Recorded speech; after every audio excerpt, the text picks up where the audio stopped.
What if I told you that one of the most powerful leaders in human history was first betrayed by his own family, sold for the price of a slave, and erased from existence without a funeral, without a grave, without a name? What if the worst thing that ever happened to him was actually the first step toward the greatest purpose of his life? And what if the same pattern is happening in your life right now?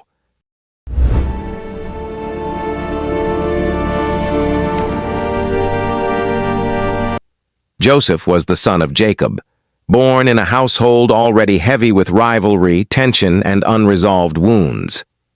The Bible records that Jacob loved Joseph more than all his other sons because Joseph was born to him in his old age, and because he was the firstborn of Rachel, the woman Jacob had loved deeply for years. Scripture tells us that Jacob made Joseph a richly ornamented robe, a garment that marked him as favored, chosen, and set apart above his brothers. Genesis 37:3. That robe was not just clothing. It was a statement. And his brothers hated him for it. The Bible is clear. They hated him so much that they could not speak a kind word to him. Genesis 37:4. Joseph was young, probably 17 years old, and like many young people who sense God's hand on their lives, he did not yet understand the weight of favor or the danger of revealing it too early. God gave Joseph dreams. In one dream, Joseph saw sheaves of grain in a field. His sheaf stood upright while the sheaves of his brothers gathered around and bowed down to it. In another dream, the sun, the moon, and 11 stars bowed down to him. Genesis 37:5-9. These were not ordinary dreams. They were prophetic, but prophecy without wisdom can become provocation. When Joseph shared these dreams, his brothers' hatred intensified. Even his father rebuked him, though Scripture says Jacob kept the matter in mind. Genesis 37:10-11. This is important. Jacob sensed something divine, even if he didn't fully understand it. Not long after, Jacob sent Joseph to check on his brothers who were tending flocks near Shechem. Joseph obeyed. Wearing the robe that symbolized favor, he walked straight into hostility. Genesis 37:12-14. When his brothers saw him from a distance before he even reached them, they plotted to kill him. "Here comes that dreamer," they said. "Let us kill him and see what becomes of his dreams." Genesis 37:19-20. This is the first brutal truth of Joseph's story. God-given dreams often make enemies before they make outcomes. Reuben, the oldest brother, intervened. He persuaded them not to kill Joseph, but to throw him into a pit instead, secretly hoping to rescue him later. Genesis 37:21-22. They stripped Joseph of his robe, the robe that represented love, the robe that represented destiny, the robe that marked him as different. They threw him into a pit. The Bible makes a chilling detail. The pit was empty. There was no water in it. Genesis 37:24. Joseph was abandoned, alive, but trapped, crying out, unheard. Later, as the brothers sat down to eat, they saw a caravan of Ishmaelites traveling from Gilead to Egypt. Judah suggested selling Joseph instead of killing him. "What profit is it if we kill our brother and conceal his blood?"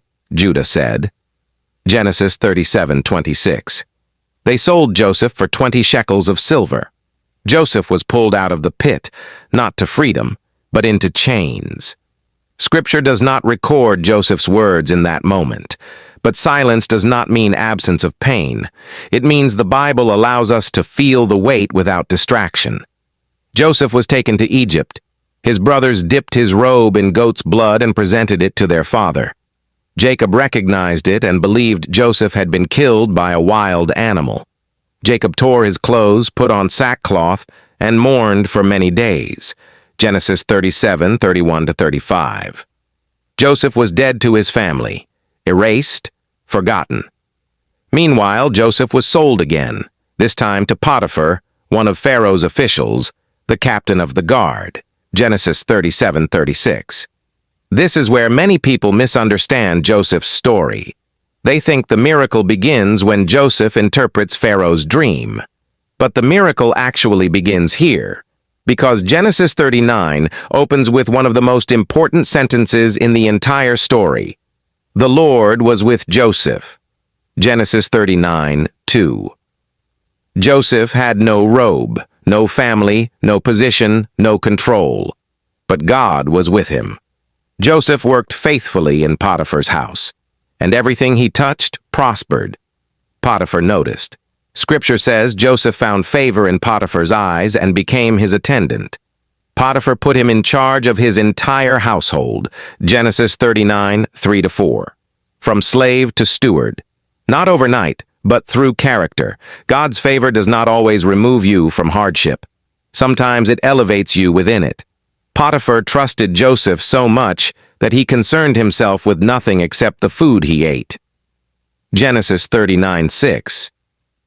But then Scripture adds a detail that changes everything.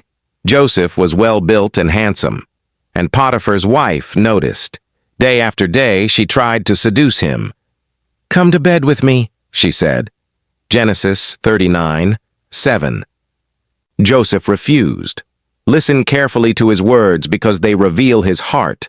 "My master has withheld nothing from me except you, because you are his wife. How then could I do such a wicked thing and sin against God?" Genesis 39:9. Joseph did not say, "I don't want to get caught." He said, "I will not sin against God." Integrity cost Joseph everything. One day she caught him by his garment. Joseph fled, leaving the garment in her hands. Genesis 39:12. She used that garment as evidence. Joseph was falsely accused. Potiphar burned with anger and had Joseph thrown into prison, the place where the king's prisoners were confined. Genesis 39:19-20. And again, Scripture repeats the pattern, "But the Lord was with Joseph." Genesis 39:21. This is where we pause, because Joseph is now in a pit, in slavery and in prison, without having done anything wrong. And yet God has not left him. This is not the end of the story. It is only the setup. If you're still here, take a moment to reflect. What if the delay in your life is not punishment, but preparation? If this story encourages you, please like the video, subscribe to Bible Echoes, share it with someone who needs hope today.